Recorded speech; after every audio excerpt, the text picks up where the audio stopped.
आप सभी बीएसएनएल एवं एनटीएनएल के कर्मचारियों अधिकारियों को सीएचक्यू बीबीओई की ओर से हार्दिक नमस्कार। कल किन्हीं कारणों से मैं व्यस्त होने की वजह से आप लोगों तक कोई भी न्यूज या कोई भी अपडेट वीडियो के माध्यम से नहीं ला पाया हूं।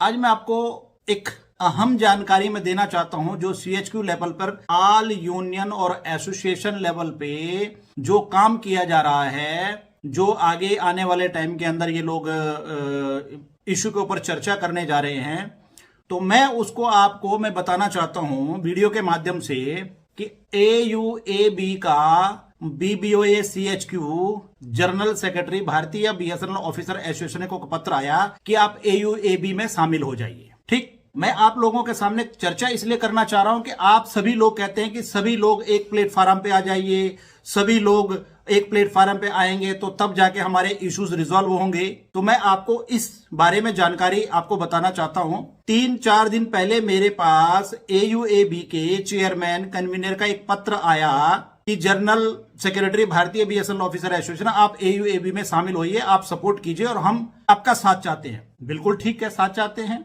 लेकिन उससे पहले आप लोग इस वीडियो को ज्यादा से ज्यादा लाइक, शेयर और कमेंट करें और अच्छे से अच्छे सुझाव दें, जिससे BBOA आने वाले समय के अंदर आपके इशू के लिए तत्पर रह करके मैनेजमेंट और सरकार तक अपनी बातों को पहुंचा सके। तो मैं अपने पॉइंट पे आता हूं। पत्र आया, मैंने उनको व्हाट्सएप के माध्यम से एक विनम्र विनती की। आप सुन लिए, आपकी तरफ से की, मैंने सभी एग्जीक्यूटिव नॉन एग्जीक्यूटिव की तरफ से की है। मैंने कहा माननीय महोदय, AUAB के चेयरमैन को मैंने कहा, माननीय महोदय आप मुझे थोड़ा सा ये बताएं, जब से AUAB बना आपने कौन कौन से अधिकारियों और कर्मचारियों के हित में इशू को कराने का एक एजेंडा तैयार किया।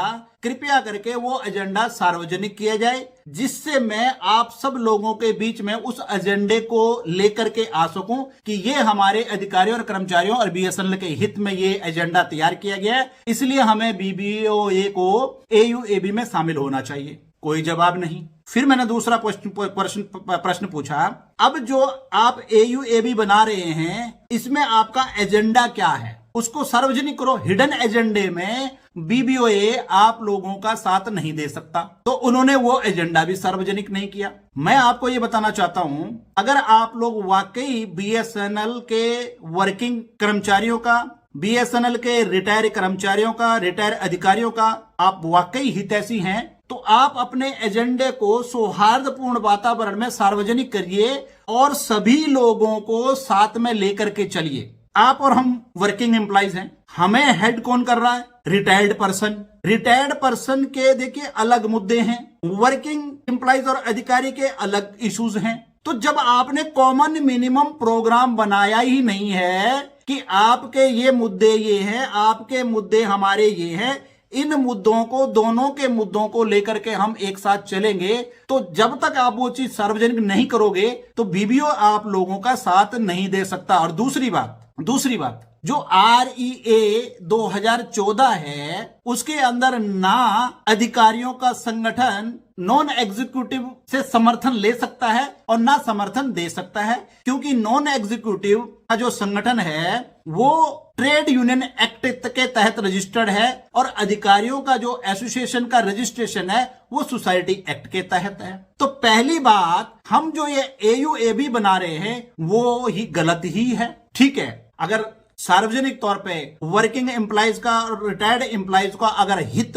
है उसके अंदर, तो हमें तब भी गुरेज नहीं थी AUAB को सपोर्ट करने में। लेकिन आप लोगों का हिडन एजेंडा है सिर्फ और सिर्फ इस प्रकार का वातावरण क्रिएट करना जिससे सरकार और मैनेजमेंट अनॉयड होकर के वर्किंग कर्मचारियों का और रिटायर्ड कर्मचारियों का अहित करे। आप लोगों का मकसद किसी अधिकारी और कर्मचारियों का हित करना नहीं है। मुझे जहां तक लगता है आपका हित नहीं है। अगर वाकई आपका अगर हित होता तो आप सभी लोगों की मीटिंग बैठक करवा करके आप एक कॉमन मिनिमम प्रोग्राम तैयार करते। कॉमन मिनिमम प्रोग्राम के अंदर यह होता है कि अगर एसोसिएशन और यूनियन के अंदर रिटायरी पर्सन भी हैं तो एसोसिएशन और यूनियन के अंदर वर्किंग अधिकारियों के संगठन के पदाधिकारी भी हैं। तो उसमें सार्वजनिक तौर पे यह निर्णय निकलता कि आप लोगों के इतने इशू हम लेंगे और इतने ही इशू वर्किंग के लेंगे, इतने ही इशू रिटायरी के लेंगे और हम उसको कॉमन मिनिमम प्रोग्राम के तहत एक प्लेटफॉर्म पे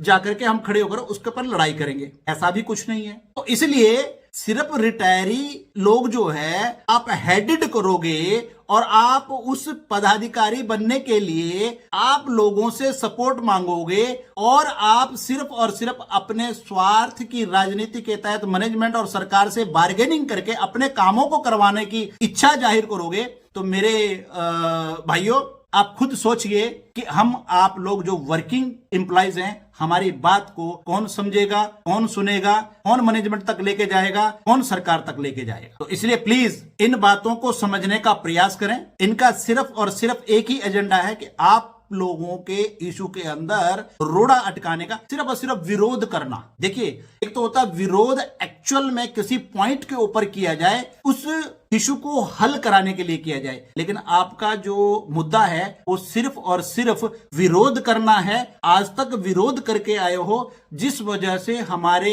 वर्किंग एम्प्लॉइज का, जो रिटायर हो चुके हैं उन एम्प्लॉइज का, जो अधिकारी रिटायर हो चुके हैं, जो वर्किंग अधिकारी हैं, उन सभी का आज तक इस AUAB ने नुकसान के अलावा कुछ नहीं किया। ये आप आकलन कीजिए। मेरा जो मानना है, अगर कोई फायदा किया हो तो मुझे आप गिनवा दीजिए। मैं भी आज भी वर्किंग में हूं, मुझे बता दीजिए आपको ये फायदा हुआ है। तो इसलिए प्लीज आप सभी कर्मचारी और अधिकारी समझने का प्रयास करें।